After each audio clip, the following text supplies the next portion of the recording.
Hello, guys. Welcome back to the Limitless conversation with Q Fela. My name is Q, your host. And yeah, a warm welcome back to you if you're on YouTube. Thank you for joining me. Thank you for subscribing. And if you're on Spotify and Apple Podcast, I'm so happy to have you. Thank you so much for streaming this. For me, honestly, if one person comes across the things I talk about, I'm so happy. I'm so grateful because I don't believe that you can listen to this conversation with me and remain the same again.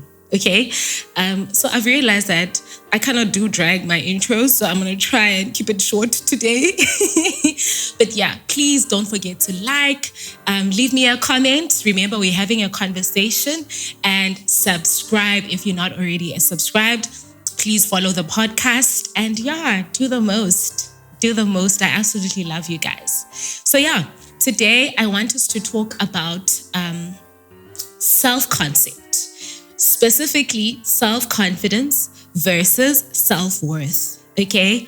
Initially, I wanted to cap this to your early 20s, but then I realized that some people do not really know how to work on these things earlier on. You know what I mean? So it has to accommodate people in their late 20s. It has to accommodate people in their early 30s, mid 30s, late 30s, 40s. Like, everybody, come in. Let's talk. Because I really just think that it's a relevant conversation for us to have. And secondly, I have been told that because of my maturity, guys, this is not me. This is what people say to me. I don't necessarily feel like, oh, I'm mature. I see it. But because I've always gotten those kind of comments growing up that I'm really mature for my age, or, you know, the things that I speak about are things that maybe people my age hardly ever think about, those kind of things. So I'm like, okay, you know what? When I'm talking about these things, I mustn't just say 20s, because someone else in their late 30s could be relating as well. You know what I mean? So, okay, let me first tell you where this is coming from for me, okay? So what triggered this is last weekend, I was attending Nozi's book launch. Nozibele Mayaba, you guys know her. She is amazing. I absolutely love her. And so I attended her book launch. It was right here in PE in Warmer Park. And it really was a chat that really got me thinking, you know. And so I want us to talk about it. And again, beginning of the week, I came across a video on YouTube, and it just really sparked, again, this thing for me. So then I was like, okay, let me just have a conversation about this, because maybe the more we talk about it, the more people can dig deep and just look at themselves, and maybe it could help you. If you're in your early 20s, I suggest that you stay and listen to this conversation. The earlier you identify it and work on it, I think it'll really just minimize a lot of the troubles that you may have mental health wise. You know what I mean? So yeah, firstly, I know that self-confidence, we could define it, or we could say that it is, you know, a sense of self, yes, but it's mostly the confidence that you work on innately to be able to show up in the outside world. I think that that's how I would define it, or that's how I think about it. You know, you build your confidence so that you go show up in the world, so that you're able to execute life and approach life. So basically, it's how you show up to the outside world, or the courage you build within yourself to be able to show up. That would be self-confidence for me. And then when we look at self-worth, I would say that self-worth is now quite internal. So it's the way you view yourself. It's the concept that you have, or the idea that you have about yourself, the way you look at yourself. Do you believe that you're worthy? Do you believe that you are enough? You know, do you believe that you deserve to be and be able to get to receive even from the outside world while you are either your best self and even when you aren't your best self? I tried my best. I tried my best to define this.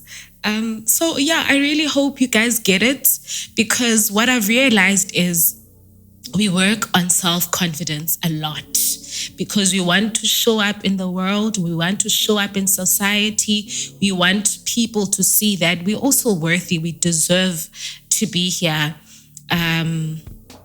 We deserve the opportunities, we deserve, to basically exist in society. But self-worth is just something that we kind of ignore. So when I listened to Unozi speak about her journey, she really just was really open about her struggles from her childhood and how it ended up affecting the decisions she made. And she spoke about the fact that her leaning towards the guy. If you knows this story, then you'll understand what I'm saying. But I don't want to speak in depth about her story because it's hers to share.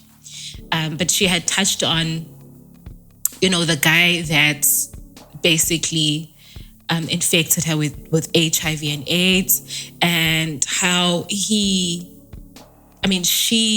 had this emptiness in her that caused her to lean towards that relationship, even though it wasn't necessarily the best relationship for her and she wasn't getting what she needed. You know what I mean? So I thought about it and I was like, I know this very well. Growing up, I think what I would say is the thing that broke me. There are a lot of things, of course, but one of the things that affected me was coming from a disadvantaged background.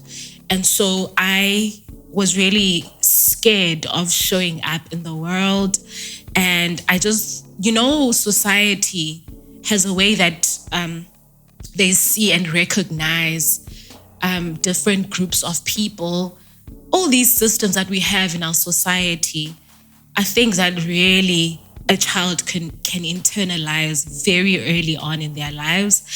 And, when I was in varsity, I even studied in cultural studies how even cartoons are used as a method of training kids about how society works, so that by the time they become adults, they just already believe that they need to be laborers working for an employer, working for a capitalist. It is a capitalistic society that we exist in. So that's something I really studied a lot in varsity, and it made me so angry. Like, just realizing that even kids, the kind of cartoons they watch affect the way they think, the way they view themselves, and all those kind of things. So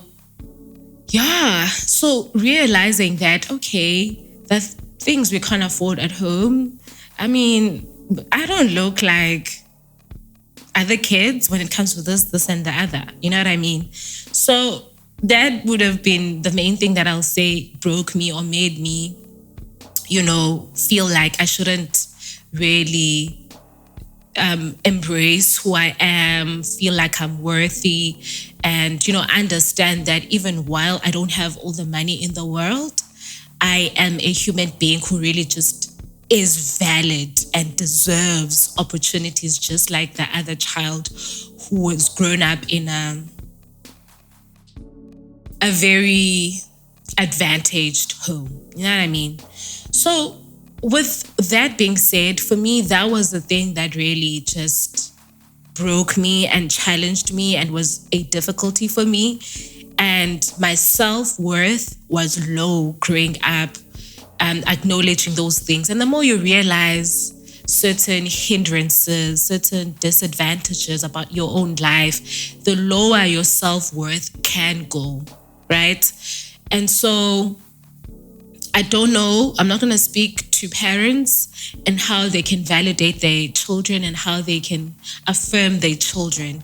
I think with us Black kids, it's such a challenge, Shem, because our parents didn't know much as well. So, they overlooked things like, you need to validate your child, you need to speak to them, you need to, affirm them, you need to all those things. So certain things like that we don't really get, you know what I mean? So then your self-worth stays that low for a long time.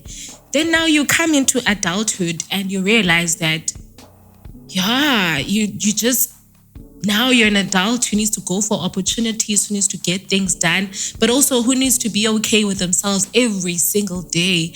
And you kind of realize that, underneath everything, you're not really okay with yourself. You don't think that, you don't have a healthy self-concept. The way you view yourself is not the healthiest. You feel like, I don't matter.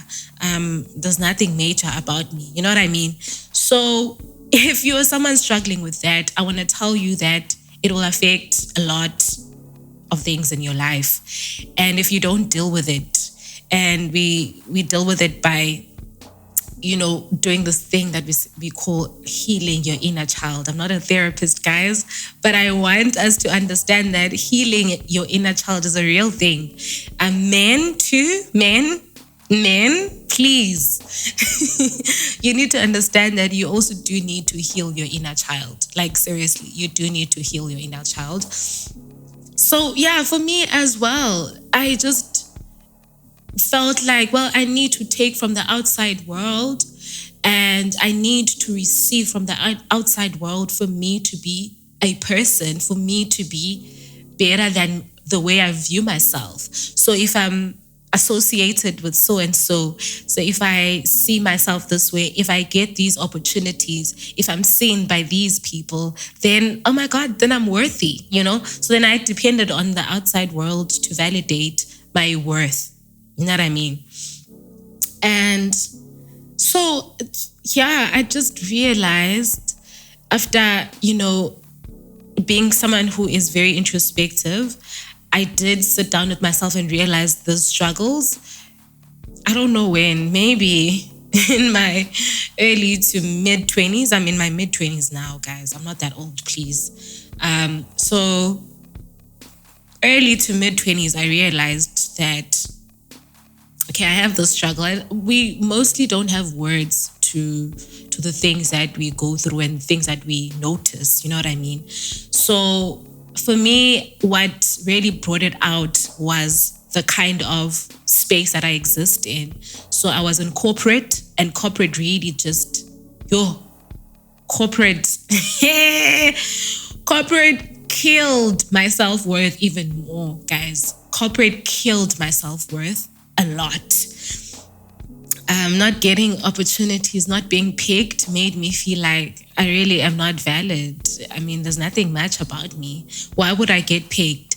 I had this tendency, and I think I still have it. I'm still working on it, of, when I show up in a room full of people, I'm like, obviously, you're not going to be noticed, Unozi even mentioned that she felt like she needed to take up space in the room, to be the loudest in the room so that she can feel seen and feel heard.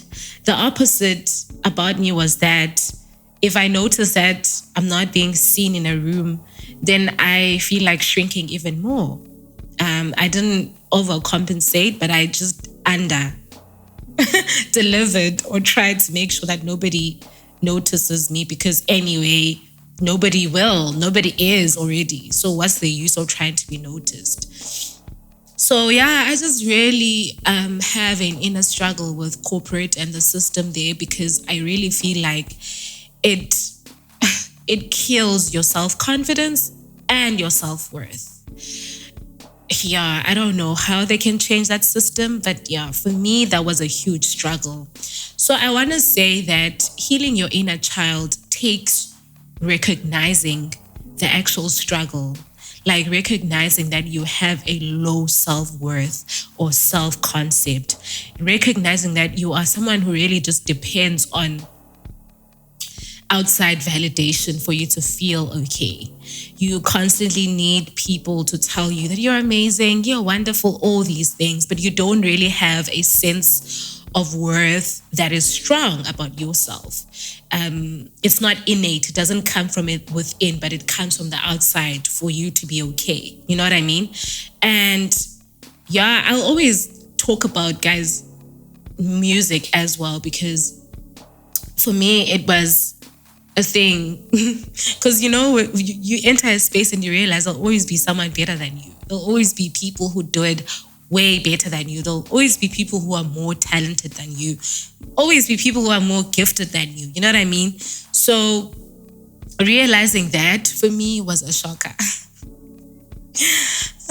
Again, it's this thing of not really being prepared by I don't know what, but just not being prepared to enter adulthood and understand that these are the things that you'll realize and how do you deal with them. You know what I mean? So yeah, for me, it was realizing that as well. But even in music, the thing I thought I was really gifted in, I'm not the best. And so remember I said I developed this habit of shrinking even more. So in music, I constantly had this thing of, how about I just not do it then? Because there's so many people who are way better than me. What saved me till today, what saves me each and every single day is the voice of the Lord. I'm not even lying. I'm not even trying to over spiritualize it. God telling me that, well, it's your assignment. It's what I want you to do, whether you're not the best at it or not. It's a talent. And I always think about the parable of the talents. The fact that you're given certain things that you need to use. You're given certain talents and gifts that God expects you to use and to share with the world, whether you believe you can or not. It helps to work on self as well, so that because your self-work can fight against the purpose God has for you. So yourself can fight against the assignment God has for you. I'm not even lying. So working on yourself is very beneficial for your purpose, for your destiny, for your career, for all these things. Working on yourself is very beneficial. So don't undermine the value of that. For me, it was just also realizing that and acknowledging that I have the struggle, and obviously praying and asking God to help me. I won't lie to you guys. It's not, for me, it hasn't been a battle that I felt like, oh, I learned this in my early 20s and I never had to struggle with it again. I feel that it's a daily thing that I need to work on, validating myself, reminding myself of what the Word of God says about me, reminding myself that it's okay to not be the best or the most perfect person at something. If it is something that God has laid in your heart to pursue it. It's okay to not be the best at it. It is okay, guys. You're needed. You're needed. Someone once said to me, and I cried when I read this, they said to me, you're necessary. And I was like, yeah, they were like, you're necessary in this space. And it was just related to the music ministry. And yeah, I think they were just speaking because they really were blessed by one of those videos that you guys come across of me. But I was like, wow, you have to be here. You have to be here. You know, the scripture in the book of Esther. Who knows but that you were put here, you were placed here for such a time as this. You know? So those things, like understanding that it is okay. It is okay. And not trying to prove yourself to the outside world and trying to gain validation from the outside world is one way you can help yourself with healing. So yeah, for me, it's that small voice in me that says to me, who said that you had to be perfect for it. It is a journey, and it is a journey you need to walk, and you will grow with the journey. You will grow and become better within this journey. You don't have to wait for perfection to come, like be dropped on you for you to actually do things. And being the second best, third best, fourth, 20th best is okay. Is okay. You just need to have room for yourself. Make room for yourself, and tell yourself those things. And that's how you really just heal your inner child. Yeah, the more your inner child realizes that I never had to prove myself in the first place. It was okay. It was okay. I think that's the more you just really give healing to that person within you. So yeah, I want to encourage you, because what happens if you don't deal and build a strong self-worth for yourself, what's gonna happen is you're gonna walk in a strong sense of envy. You're gonna walk in a strong sense of jealousy. You're gonna walk in a strong sense of demonic, feelings that one day you will act on them. The more you embrace them and sit with them and don't make sure that they are killed and removed from you, one day you'll act on them. And when I say these things, I'm not saying that it takes one encounter, then you'll never, ever, ever struggle with these things. Even when the devil tries to attack you again with these things, you will still need to apply the same principles you've learned along the way to fight those feelings, to fight that low sense of self. Certain situations trigger it back again sometimes. I mean, we're still here in life living and still encountering challenges. So it's not like you'll never ever have to deal with it again, but it's a journey.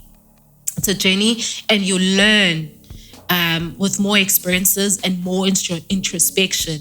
You learn how to validate yourself whenever this thing comes, whenever this challenge comes, whenever this attack comes, whenever this feeling comes. You know what I mean? So yeah, that's another deception that we have, thinking that it'll never come back. Sometimes it'll keep coming back, and that's why the Bible says pray without ceasing, because God understood that the flesh doesn't die completely. It keeps wanting to come up, and so it'll always need to be dealt with. You know what I mean? So yeah, that was a lesson for me, guys. And I just really, really want to speak to someone, a young person, and say to you, acknowledge these things, introspect, and know and understand where your self-worth is. Because if you don't have an understanding of that, these other feelings, the negative ones, will rise and consume you. Even the need to be seen and validated will consume you, and you'll just be a person who acts weirdly. Like we're in the world now, and we realize that abantu bafani. Like for me, sometimes I encounter, different I don't want to say it's a personality. Yeah, profit does become a part of you if you don't deal with it. Different personalities, different people. And I'm like, sometimes, why are you like that? Or why did you act like that? Or why are you behaving like that? Why do you just feel the need to be noticed? Why are you overcompensating? All these things. Why are you constantly in a competition with other people? Why are you struggling with showing love to others? Why are you so cold? All these things. And I realize now that I've also just learned from my own journey that there's so many things that we struggle with, from our childhood, just the journey as well. Sometimes it's not that it was your childhood or your parents or anything, but it was, different encounters just as a person living in the world that built those struggles in you, that broke you.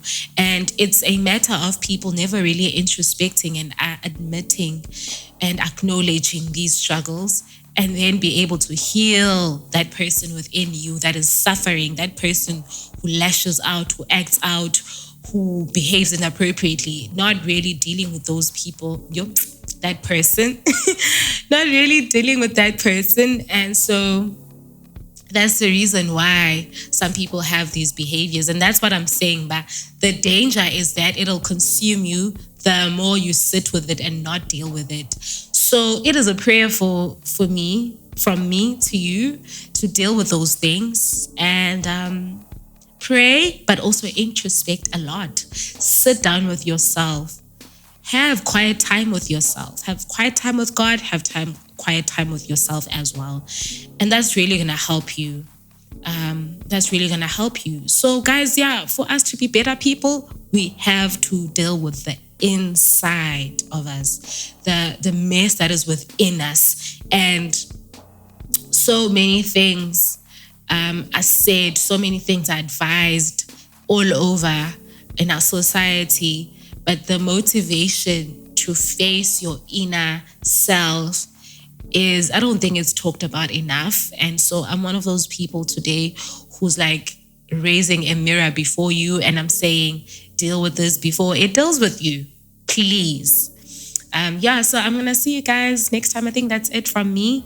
And please don't forget to comment. Let me know what you think about self-worth.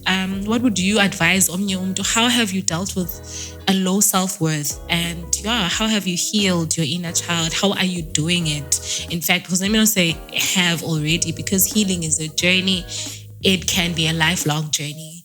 And so I just think that we've got to all be on that journey. So please let me know, comment, and like and subscribe. I love you guys so much. I'm going to see you next time. Don't forget, I am working on some freebies, and I'll let you guys as soon as they're available.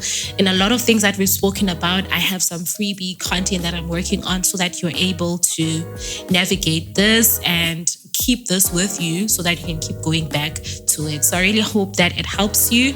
I'll let you know. I'll let you guys know once it's available. I love you so much. Take care and be blessed.